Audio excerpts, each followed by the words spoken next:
Good morning friends, hello दोस्तों, स्वागत है आपका हमारे यूट्यूब चैनल है मजीद इन्फो में।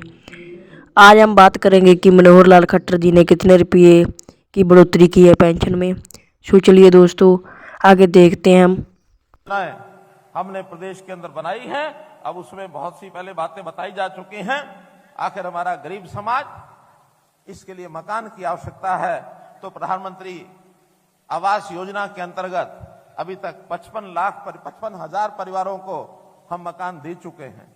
नई योजना अभी केंद्र का बजट आया है, उसमें 66% बजट इस योजना के मद में प्रधानमंत्री जी ने बढ़ाया है। 79,000 करोड़ रुपए इसके लिए रखे हैं।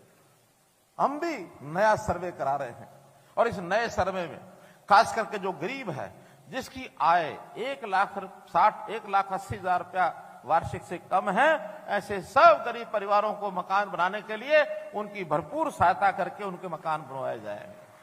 किसी को बेघर नहीं रहने दिया जाएगा। भाइयों बहनों, शिक्षा की सुविधाएं बच्चों की, सरकार की सारी शिक्षा निःशुल्क है, कोई उसमें पैसा लगता नहीं है।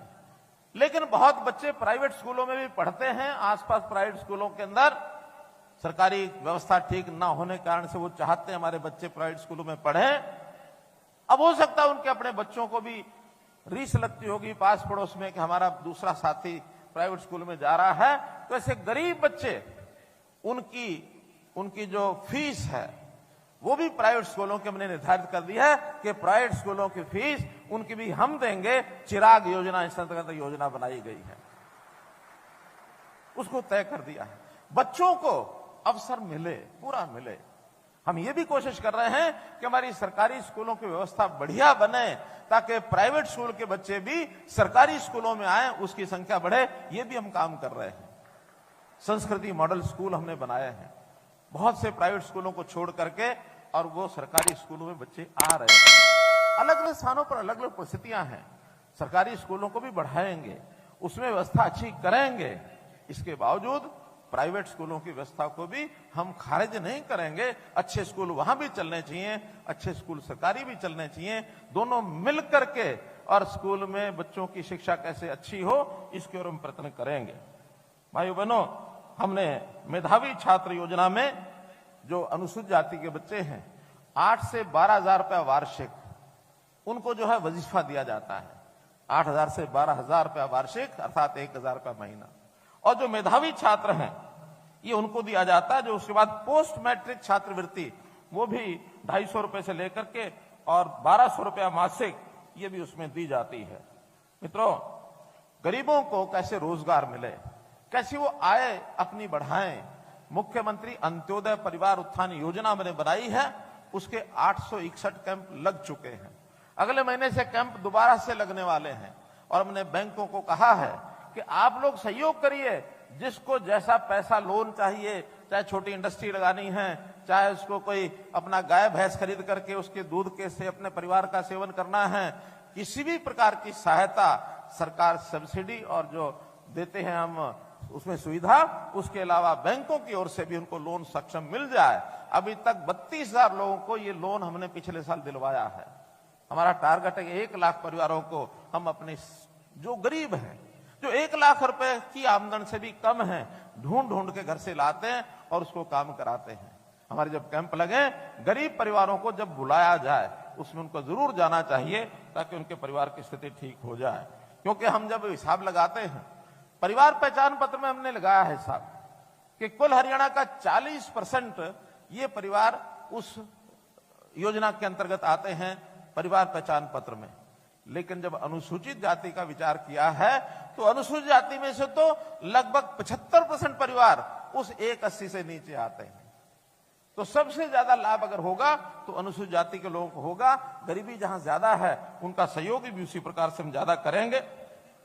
हमने राशन कार्ड बनाने का काम, 180 से नीचे के जो आय के वर्ग के लोग हैं, ऑटोमेटिकली उनका राशन बनेगा। जिनका पहले नहीं भी था, ऐसे 12 लाख नए परिवारों के हमने पिछले 25 दिसंबर को नए राशन बनाए हैं। 12 लाख परिवारों को। अच्छा, हमें थोड़ा सा जानकारी मिल जाए, जो यहां लोग बैठे हैं जिनके पहले राशन कार्ड नहीं थे और 25 दिसंबर के बाद बने हैं, ऐसे कोई है तो जरा हाथ खड़े करो। बहुत बढ़िया।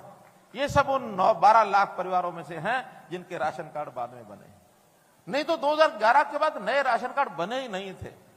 हमने 12 साल के बाद एक नया ये अभियान चलाया है। इसी प्रकार ऐसे सब परिवारों के 5 लाख रुपए बीमा की जो बात की है, चिरायु योजना, इसमें भी उनको लागू किया है। हमने अंत्योदय आहार योजना, अर्थात गरीब परिवारों को 10 रुपए में भोजन मिल जाए। हमारे मजदूर भाइयों को, उनको चाहे वो शुगर मिल में काम करते हैं, मंडी में काम करते हैं, या लेबर कॉलोनियां जहां हैं, लेबर चौराहे जहां हैं, ऐसे सब जगह पर ऐसी कैंटीन्स बनाई जा रही हैं। अटल जी के नाम से वो कैंटीन चल रही हैं 10 रुपए में। इसको और आगे विस्तार देंगे।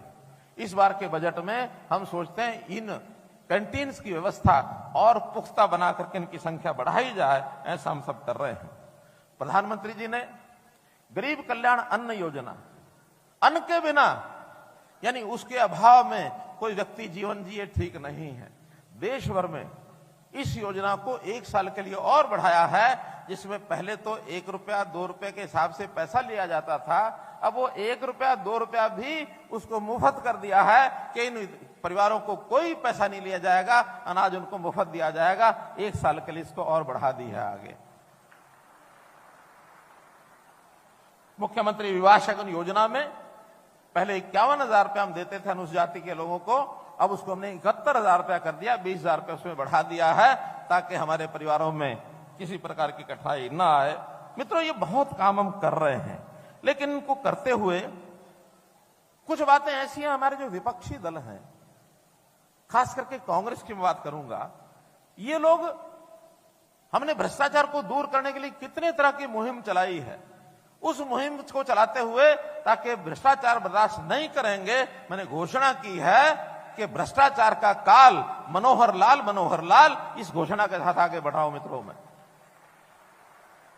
चाहे वो परिवार पहचान पत्र के माध्यम से, चाहे दुनिया भर के हमने सारे पोर्टल बनाए हैं और ये क्या कहते हैं, हम आएंगे तो परिवार पहचान पत्र को समाप्त कर देंगे, हम आएंगे तो ये जितने भी पोर्टल हैं इनको हम समाप्त कर देंगे। अरे इतना पारदर्शी तरीके से हमने काम किए हैं, अब कोई भ्रष्टाचार कर नहीं सकता।